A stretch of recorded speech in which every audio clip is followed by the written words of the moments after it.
3 दिन पूर्व हुई 10 वर्षीय बच्ची की निर्मम हत्या का आरोपी पुलिस की गिरफ्त में। फिरोजाबाद के थाना रजावली के गांव गढ़ी पांडे में 3 दिन पूर्व 10 साल की बच्ची जो खेतों में बकरियां चराने गई थी, उसकी निर्मम हत्या कर दी गई थी, जिसका खुलासा करते हुए पुलिस ने हत्या के आरोपी को गिरफ्तार कर लिया है। बच्ची की हत्या के आरोपी ध्यानपाल उर्फ पप्पू को पुलिस ने टीमें बनाकर किया गिरफ्तार। इलाके के लोगों ने बताया कि ध्यानपाल उर्फ पप्पू अक्सर बच्चों को टॉफियां दिया करता था। वहीं पूछताछ में आरोपी ने बच्ची जब खेत में बकरियां चराने जाती थी तो वो बच्ची को मोबाइल दिखाता था। वहीं उसके साथ गलत काम की नीयत से छेड़छाड़ की। बच्ची ने घर शिकायत करने को कहा तो उसने बच्ची को खेत में ले जाकर उसकी हत्या कर दी। फिरोजाबाद से अरविंद कुमार की रिपोर्ट।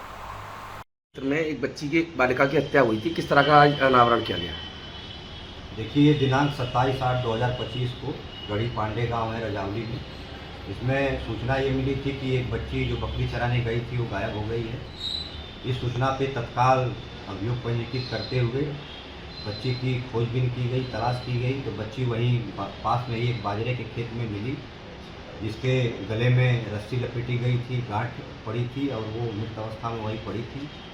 मृत्यु का समय आदि जानने के लिए तत्काल बच्ची के शव को हम लोगों ने पीएम के लिए भेज दिया। इसमें उचित धाराओं में इसमें तरमीम करते हुए इसमें हम लोगों ने विवेचनात्मक कार्रवाई आरंभ की, क्योंकि घटना के स्थल के आसपास कोई सीसीटीवी कैमरा नहीं था। तो इसमें टाइमिंग फिक्स करते हुए इसमें हम लोगों ने विवेचनात्मक कार्रवाई आगे बढ़ाई, जाँच पड़ताल आगे बढ़ाई। इसमें कम से कम 10 से 15 लोगों का हम लोगों ने गाँव के ही लोगों का बयान लिया, रास्ते से जो गुजरे थे उन लोगों का बयान लिया। जांच पड़ताल में और बयानों के आधार पर ये तथ्य प्रकाश में आया कि यही गढ़ी पांडे गांव का ही एक व्यक्ति ध्यानपाल उर्फ पप्पू, जो 55 साल लगभग इसकी उम्र है, जो भांग का सेवन भी करता है और बच्चों को टाफी, मिठाई और चॉकलेट आदि खिलाने की चेष्टा भी करता है।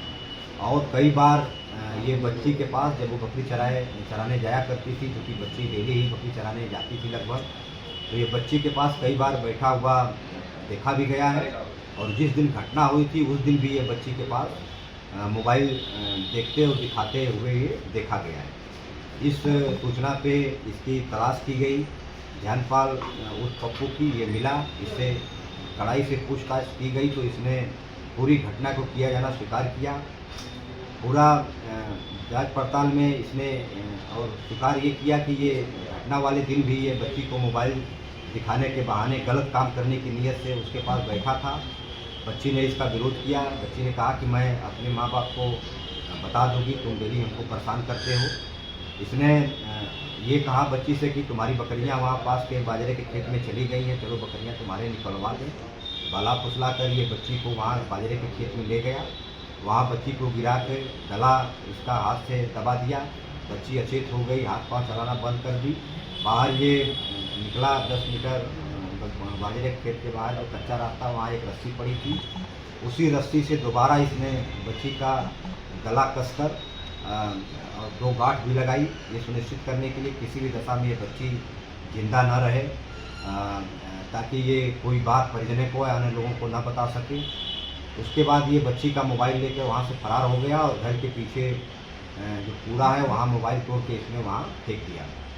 इसमें क्योंकि घटना की टाइमिंग बहुत महत्वपूर्ण थी, इन्हीं सब बातों को ध्यान में रखते हुए एसएसपी सर ने 5 टीमों का गठन किया था घटना के अनावरण के लिए।